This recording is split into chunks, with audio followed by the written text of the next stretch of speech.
Welcome back, everyone. Hope you're doing well. This is Made with Matt, and today we're going to be building out this onboard screen that we designed in Figma in one of the previous videos. So this screen is really good to add to any app where you do need an onboard screen. And what we'll add in as an extra is when you click this done button, you can never get back to it unless you reload the app. So it kind of mimics a real app. So let's jump right into it. To get the link to this Figma file, check the description below, and I've pasted it down there. I've included it.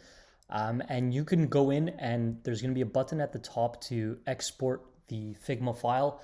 You could download it as a Figma file and then upload it to your own personal account to be able to play around with it like I can do here.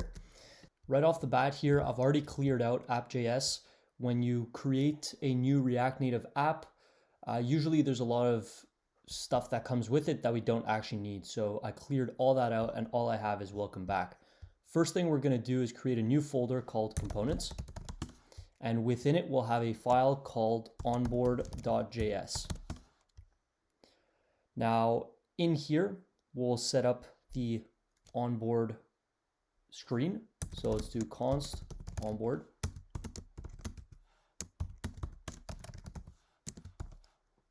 And for now, we'll just have a view with a text component that says onboard.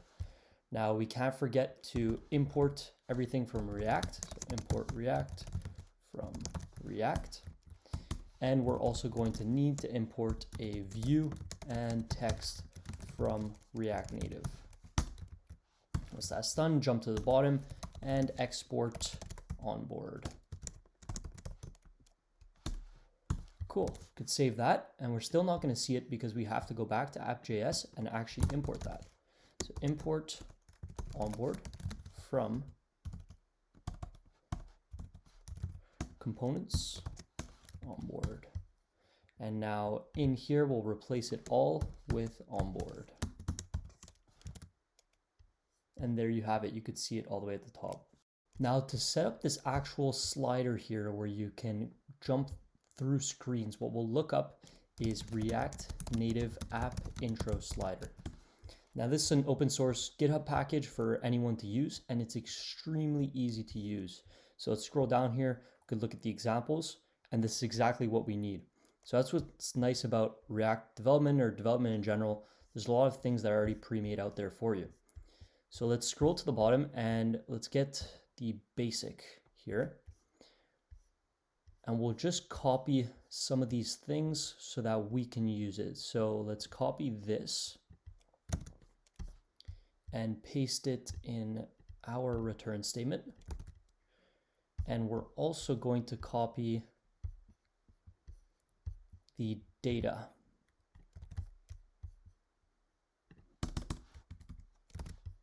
Cool. And one last thing, can't forget to actually import the component. And we'll save this. We'll get some errors, but it's all good.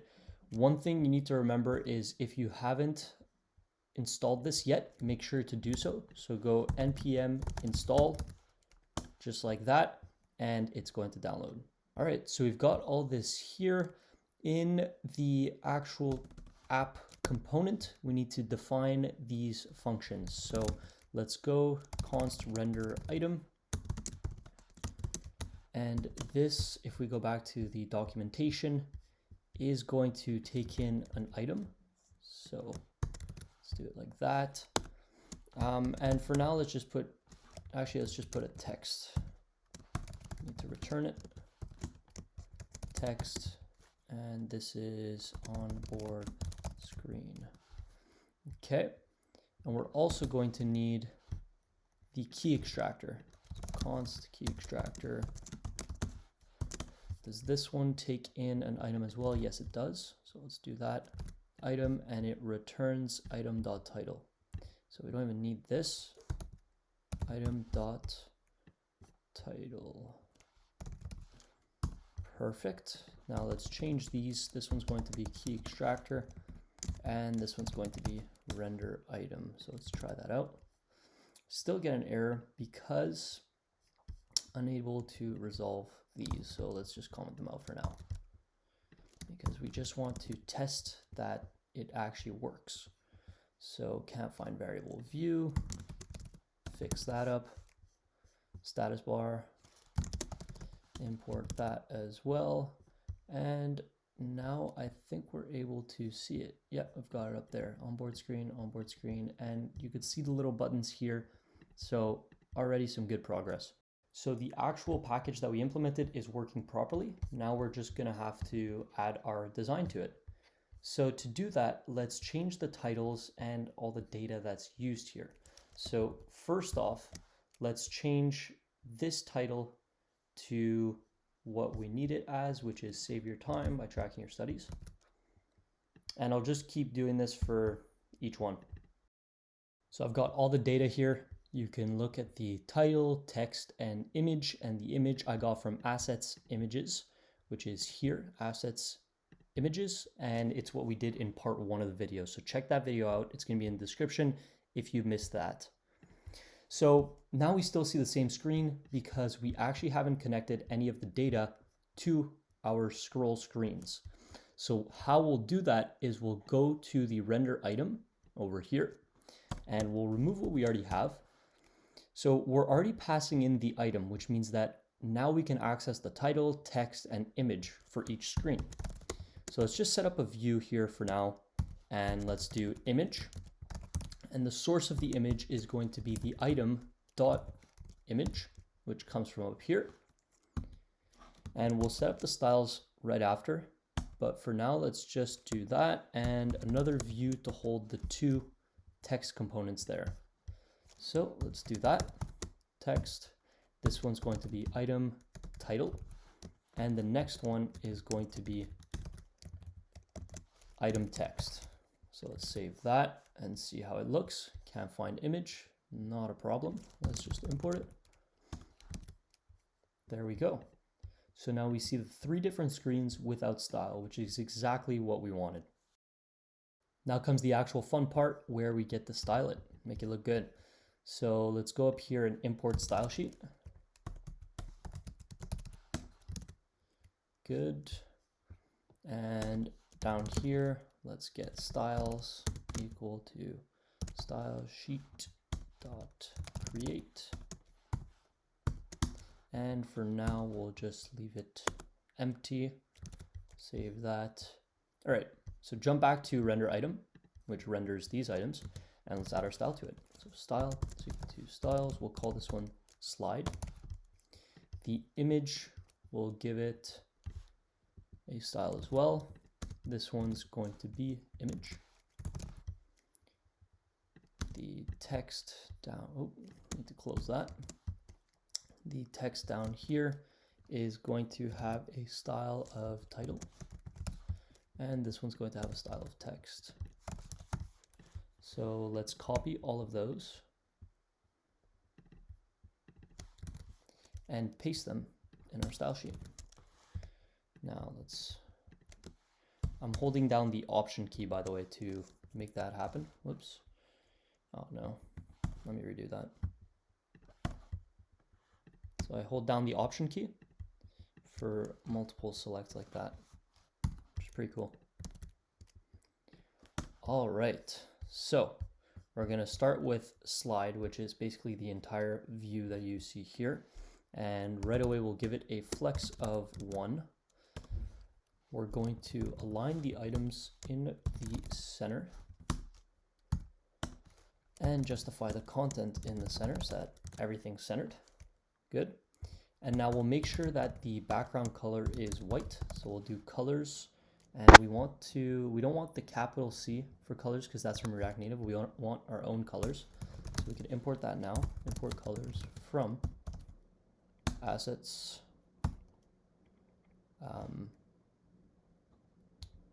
Colors and colors. Good. Save that. And what's the problem here? Right. So colors dot white. Do we have that yet? Let's go see. Colors. We don't have white, so let me add that in. Awesome. Now let's keep going down with the styles. And by the way, I just noticed that we're in App.js instead of Onboard.js. That's my bad. We'll fix it up later because it doesn't really matter, and right now it's working, so let's just go with it. So for the image, we'll give it a vertical margin of 60 to get some nice spacing going to make this look a bit more centered. And we'll jump to the title, give it a font size of 24, which I believe is what we have in here. So we have 24, open sans, bold, and black. So in our colors, let's add black so that we have it. Oops. Okay, jump back here. So font size is 24. The color is black.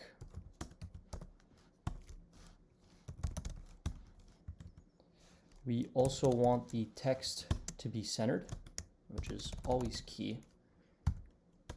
The font family to be open sans bold, as we just saw.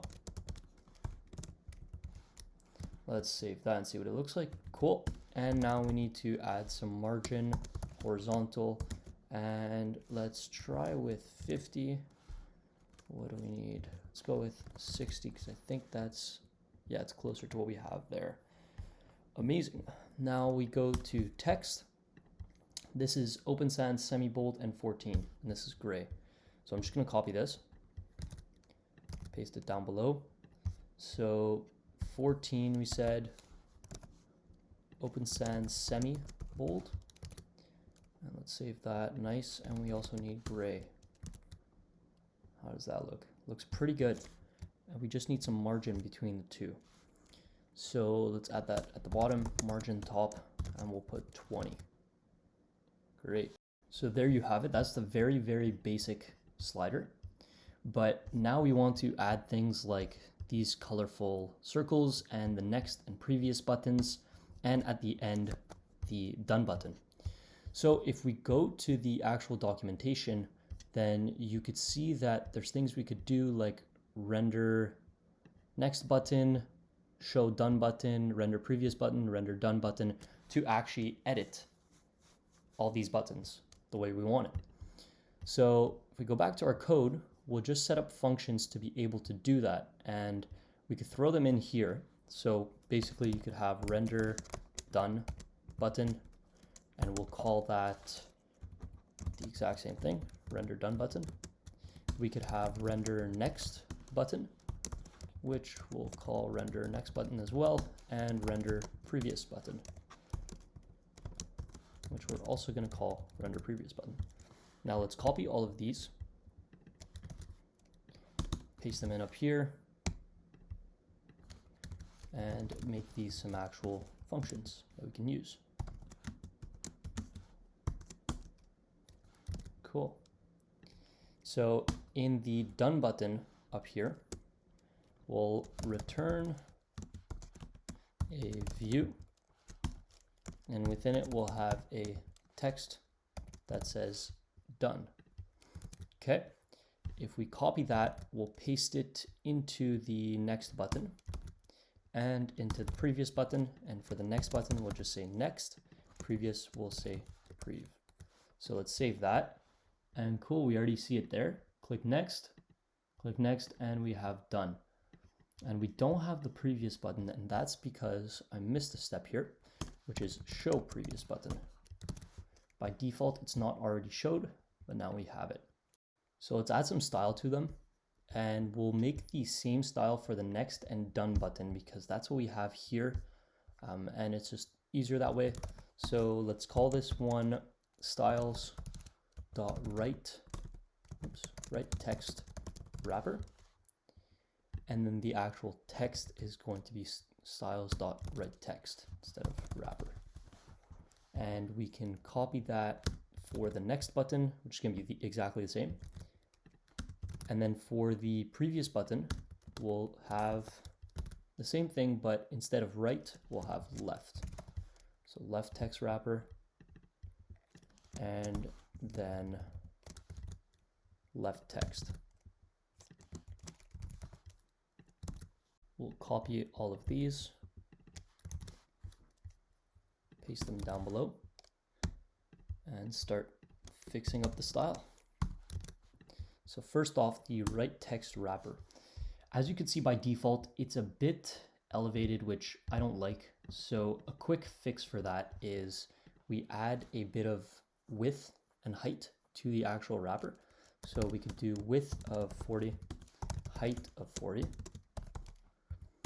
And I'll just set a background to it just so you see what I'm talking about right now. Let's do colors.gray. So you could see now that this width and height spans basically like if you center it in the rectangle, it's going to be centered with these dots. So that's exactly what we want.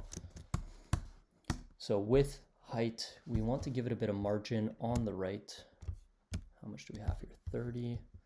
Let's try with 20. Give it 20. And we want everything to be centered. So justify content, center, align items, center. Nice. And just in case, text line, it doesn't actually do anything. We could delete that. Now, the actual text, we need to edit the color. So this one's going to be blue. And we want to edit the font family to be open sans semi-bold, along with a font size of 14. Save that. Just want to double check we got the right thing. Open sans semi-bold 14, blue. Amazing. Now the left text is going to be very similar. So I'm just going to copy it. The only thing that actually changes is instead of margin right, it's margin left. Save that. There it is. And the actual text is going to be the same. So this is a bit of repeated code. We could fix it, but for now it's all good. There it is. All right, guys, so it's looking good. We've got the basic implementation down. Now we just need to change these little bubbles at the bottom, which is kind of like the navigation. So first thing I'm going to do is look at these colors. So we know that the faded one is the same as this color at 50%, or it's this color in hex. So I'd rather just take the actual hex color. So I'll paste it in here as blue faded. Save it and jump back here. And now we'll do dot style, which is going to be equal to styles dot style. And we'll also have active dot style. So the first one, which is just dot style, is going to be for the regular dots when they're not actually active. And then obviously the active one is when it's going to be active. So we'll add a background color. So when it's not active, we want it to be blue faded, right? And then when it is active, we're going to want colors.blue. Save it. And now we could see we have the exact same thing that we have here. So this next part is completely optional. Basically what we're going to do is when we get to the end here and you click done, we're going to redirect to a new page instead of being stuck in here. So if you're actually implementing this for your app, then that's going to be good to use. If you were just doing this for fun, you don't really need it. But it's actually extremely simple.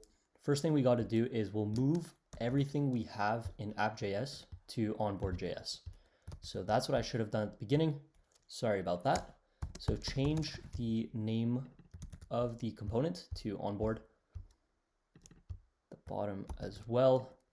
Save that, and we might get an error, which is not a problem. Now, I'm going to delete everything in App.js and start from scratch. In our App.js, what we're going to want to return is the actual onboarding screen. So it's going to auto import. So you could save that. And now we have that onboard has already been declared. And the errors are coming from colors here that we need to import properly and a bunch of other places. So instead of just jumping out or looking in the same directory, we actually have to jump out of it. So that's one quick fix. And once we do that, we could see it working good as normal again. So that's perfect. So what we'll add in app right now is we'll have a state. So const show onboard and set show onboard. This is going to keep track if it's the first time the user opens the app or not. So we'll say use state, and to begin with, it'll be true that we do want to show the onboarding screen. So in here, let's return empty components like that. And what we'll have is we'll say if show onboard is true, then we'll show the onboarding screen. So if we save it, you'll see that right now it does the exact same thing. But if we go add a new component here, so new file, and we'll call this one home.js. And I have some keyboard shortcuts there. You could download some extensions to do that. Let me know if you want it in the link in the comments below. So here I'll call this one home, and I'll return a view. So I'll call this one the safe area view with text saying, welcome to the home page. Awesome. And we'll save that in App.js. Bring it in. Components, home. Now what we can do, which is actually really cool, is we can have, just restructure this. So a similar thing here. So if not show onboard, then we want home. Now to actually connect it to make it work, because we see now, even if we go click done, it doesn't do anything. What we'll need is a function to actually handle the onboarding finishing. So we'll have const handle onboard finish. And in here, we'll set show onboard to false. And what that's going to do is now it's going to show the home page. But to actually make this happen, we need to pass it in. So add it in like this as a prop, and we'll call it handle done. So now if we go to Onboard.js, scroll to the bottom, and right under data, you could write onDone, which is a built-in function in the component. And what we're going to do is we'll call handle done, which we'll set up right here. And all it's going to do is it's going to call the function from App.js. So first off, we need to get it. So we'll say props in onboard so that it is passed down as a prop and we can access it. So handle done. Now we'll save that. Now let's click done and welcome to the home page. Now you can see I can't go back, and I can never get back to the actual onboard screens unless I reload, in which case it appears. So that's it for this video, guys. I hope you enjoyed it. It's really simple to build out an onboard screen. So if ever you need it for your app, for a little fun side project or whatever it is, it's really, really easy to do and straightforward. So once again, I hope you enjoyed this video. In the next video, let me know if you guys want this. We can set up this done button to make it look a bit prettier. But otherwise, that's the end of this. Hope you enjoyed it. Leave a like, comment, and subscribe, and let me know what you want to see next.